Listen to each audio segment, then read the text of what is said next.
ସବୁ କଥାର ଉତ୍ତର ଶବ୍ଦରେ ଦିଆଯାଏ ନାହିଁ।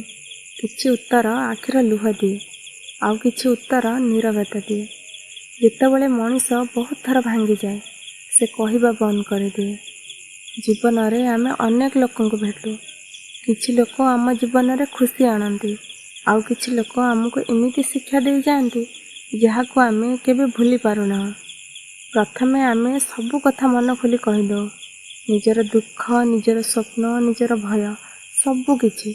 କିନ୍ତୁ ଯେତେବେଳେ ସେଇ କଥାର ମୂଲ୍ୟ କେହି ବୁଝନ୍ତି ନାହିଁ, ସେତେବେଳେ ମଣିଷ ଧୀରେ ଧୀରେ ଚୁପ୍ ହୋଇଯାଏ।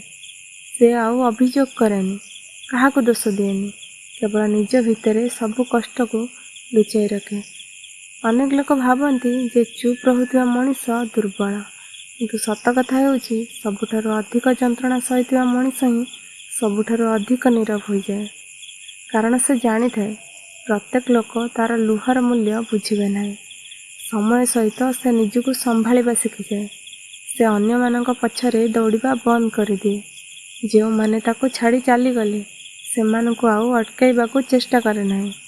ସେ ବୁଝିଯାଏ ଜୀବନରେ ସବୁଠାରୁ ବଡ଼ ଶାନ୍ତି ଅନ୍ୟକୁ ବଦଳାଇବାରେ ନୁହେଁ, ନିଜକୁ ଶକ୍ତିଶାଳୀ କରିବାରେ ଅଛି। ଆଜି ଯଦି ତୁମେ ମଧ୍ୟ ଚୁପ୍ ରହୁଛ, ତାହେଲେ ମନେ ରଖ, ଏହି ନୀରବତା ତୁମର ଦୁର୍ବଳତା ନୁହେଁ, ଏହା ତୁମ ଅନୁଭବର ପରିଚୟ। ଗୋଟିଏ ଦିନ ଆସିବ ଯେତେବେଳେ ତୁମକୁ ଅବହେଳା କରିଥିବା ଲୋକମାନେ ହିଁ ତୁମର ମୂଲ୍ୟ ବୁଝିବେ, କିନ୍ତୁ ସେତେବେଳେ ତୁମେ ଆଉ ସେମାନଙ୍କ ଅପେକ୍ଷାରେ ରହିବ ନାହିଁ। ସବୁବେଳେ ମନେ ରଖ, ଭାଙ୍ଗିଯିବା ଭୁଲ ନୁହେଁ, କିନ୍ତୁ ଭାଙ୍ଗିଯାଇ ନିଜକୁ ହରାଇ ଦେବା ହିଁ ସବୁଠାରୁ ବଡ଼ ଭୁଲ। ତେଣୁ ନିଜକୁ ଭଲ ପାଅ, କାରଣ ତୁମ ଜୀବନର ସବୁଠାରୁ ଦରକାରୀ ମଣିଷ ତୁମେ ନିଜେ। ଯଦି ଏହି କଥା ଆପଣଙ୍କ ହୃଦୟକୁ ଛୁଇଁଛି, ତେବେ ଭିଡ଼ିଓଟିକୁ ଲାଇକ୍ କରନ୍ତୁ, କମେଣ୍ଟରେ ଲେଖନ୍ତୁ ନୀରବତା ମଧ୍ୟ ଗୋଟିଏ ଉତ୍ତର, ଏବଂ ଏପରି ହୃଦୟସ୍ପର୍ଶୀ ଭିଡ଼ିଓ ପାଇଁ ଚ୍ୟାନେଲକୁ ସବସ୍କ୍ରାଇବ୍ କରନ୍ତୁ।